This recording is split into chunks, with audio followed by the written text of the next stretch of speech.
आज आम्ही एका अशा पुस्तकाविषयी सांगणार आहोत जे तुमचे मन हेलावेल. हो भाऊ, मी डीप थिंकिंग बद्दल बोलतोय. हे पुस्तक गॅरी कास्पारोव्ह यांनी लिहिले आहे. त्याच कास्पारोव्ह जो बुद्धिबळात जगातील महान चॅम्पियन आहे.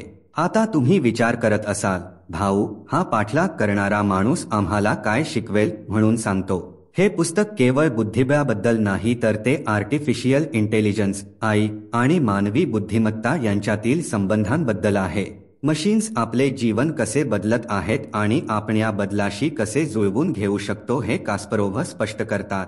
चला तर मग या मस्त पुस्तकात डोकावून पाहू आणि ते आपल्या विचारसरणीत कसे बदल करू शकते ते पाहूया.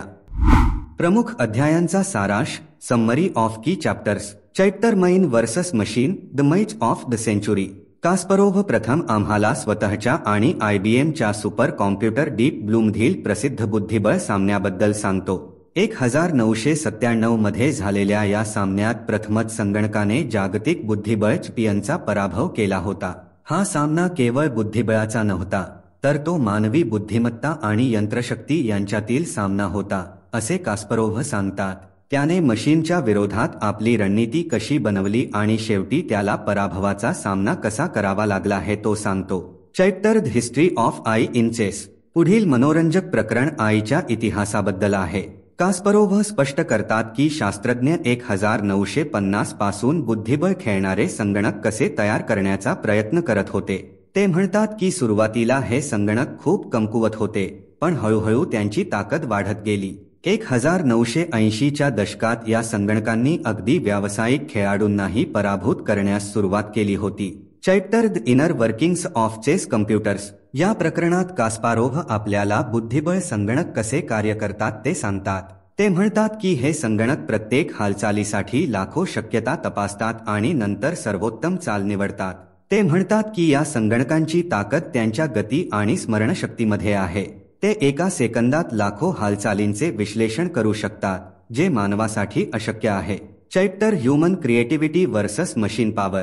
कास्परोव्ह म्हणतात की मानव आणि यंत्रांच्या विचारसरणीत खूप फरक आहे. मानव अंतर्ज्ञान आणि सर्जनशीलतेद्वारे कार्य करतात, तर यंत्रे शुद्ध गणनावर अवलंबून असतात. ते स्पष्ट करतात की बुद्धिबळात मानव त्यांच्या अनुभव आणि अंतर्ज्ञानावर आधारित चाल निवडतो, तर संगणक प्रत्येक संभाव्य हालचालीची गणना करतो आणि सर्वोत्तम पर्याय निवडतो. Chapter the future of AI beyond chess. आता एका अतिशय मनोरंजक विषयाकडे येऊ. आईचे भविष्य. कास्परोव्ह म्हणतात की AI केवळ बुद्धिबळपुरते मर्यादित नाही, ते आपल्या जीवनातील प्रत्येक पैलू बदलत आहे. ते म्हणतात की AI आता आरोग्य सेवा, शिक्षण, वाहतूक यासारख्या क्षेत्रात वापरला जात आहे. आगामी काळात आई आपल्या जीवनाचा एक महत्त्वाचा भाग बनेल, असा विश्वास त्यांनी व्यक्त केला. Chapter the impact of I on society. या प्रकरणात कास्पारोव्ह समाजावर आईच्या प्रभावाबद्दल बोलतो. ते म्हणतात की AIमुळे अनेक नोकऱ्या नष्ट होतील, पण त्याच वेळी नवीन प्रकारच्या नोकऱ्याही निर्माण होतील. तो सांगतो की आपण AIला आपला शत्रू म्हणून पाहू नये, तर एक साधन म्हणून पाहिले पाहिजे. आपल्याला AI बरोबर काम करायला शिकले पाहिजे, त्याच्याशी स्पर्धा नाही. Chapter the importance of human machine collaboration. भविष्यात मानव आणि यंत्र यांच्यातील सहकार्य खूप महत्त्वाचे ठरेल, असा विश्वास कास्परोव्ह यांनी व्यक्त केला. ते म्हणतात की मानव आणि यंत्रामध्ये भिन्न शक्ती आहेत आणि जर आपण दोन्ही एकत्र केले तर आपल्याला बरेच चांगले परिणाम मिळू शकतात. त्याने प्रगत बुद्धिबळ नावाची एक मनोरंजक संकल्पना सादर केली. यामध्ये मानव आणि संगणक संघ म्हणून खेळतात. यामुळे खेळाचा दर्जा मोठ्या प्रमाणात वाढतो. Chapter need for new skills in the age of AI. Kasparov म्हणतात की AIच्या या युगात आपल्याला नवीन कौशल्ये शिकावी लागतील. ते म्हणतात की आता फक्त माहिती लक्षात ठेवणे पुरेसे नाही, तर आपल्याला सर्जनशील विचार आणि समस्या सोडवण्यावर लक्ष केंद्रित करावे लागेल. ते म्हणतात की भावनात्मक बुद्धिमत्ता, नेतृत्व आणि सर्जनशीलता यासारखी कौशल्ये आपण विकसित केली पाहिजे जी मशीन करू शकत नाही. Chapter the ethical considerations of AI. Kasparov या प्रकरणात आईशी संबंधित नैतिक समस्यांबद्दल बोलतो. ते म्हणतात की AI शक्तिशाली होत असल्याने आपल्याला त्याच्या वापराबद्दल विचार करावा लागेल. ते काही महत्त्वाचे प्रश्न उपस्थित करतात. निर्णय घेताना आईचा वापर करावा का? AIने चुकीचा निर्णय घेतला तर जबाबदार कोण? आईचा वापर योग्य प्रकारे होत आहे याची आम्ही खात्री कशी करू? Chapter the role of governments in regulating I.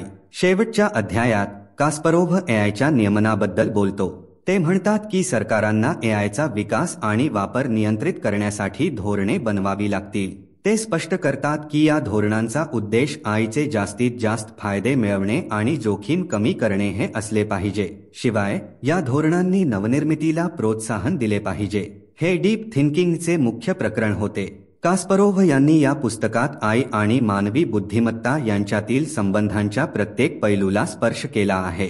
आता आपल्याला फक्त या कल्पना समजून घ्यायच्या आहेत आणि एआयच्या या युगात आपण कसे जुळवून घेऊ शकतो ते पाहावे लागेल.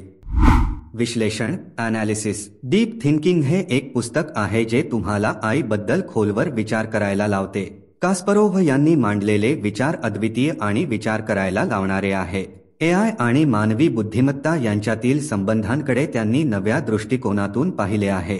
प्रत्येक नाण्याला दोन बाजू असतात ना.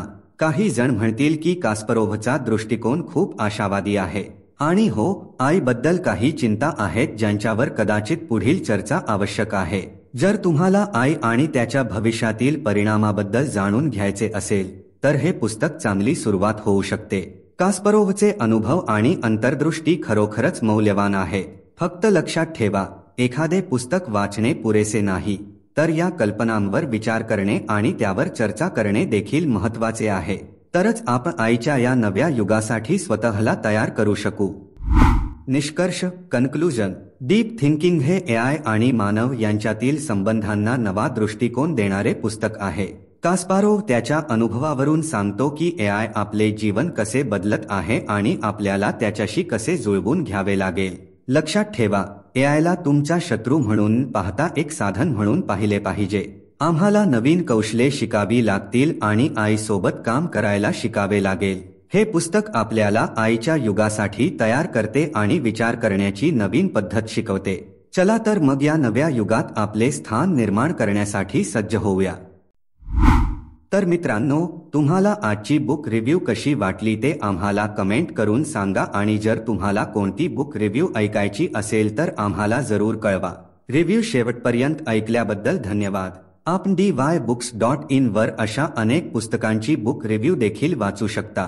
भेटूया पुढील बुक रिव्ह्यूमध्ये.